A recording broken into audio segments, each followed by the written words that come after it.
Present here. It's me, Vanshika, and today I'm here to deliver a speech on the East India Company and what happened between the period of 1930s and 1946.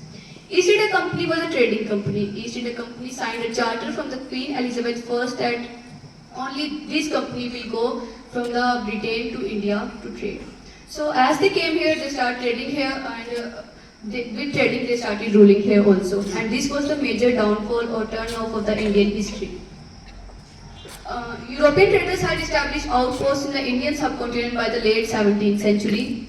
Through overwhelming military strength, the East India Company fought and annexed them. The East India Company's army was the most prominent or major dominating army of that period.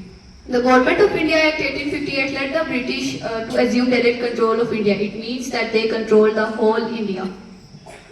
The period after the World War I was known as colonial reforms. During the 1930s, the reforms were legislated by the British government. Independence Day before independence. Hazrat Mohani was the first person who demanded complete independence. His slogan was Azadi-e-Kamil in 1929 session of Indian National Congress.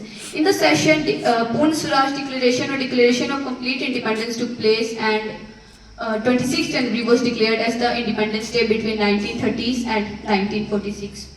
Followed by the actual independence of 15th August 1947, its current is 26th January is declared as the Republic Day because our constitution came into effect on that day.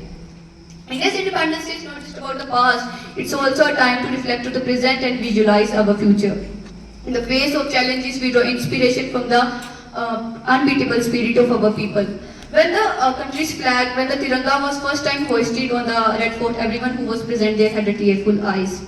We should make a promise together that we can do nothing that will be harmful for the dignity and progress of our homeland. With this, I would like to end my words by saying, dream is not that what you see while sleeping. It is something that doesn't let you sleep.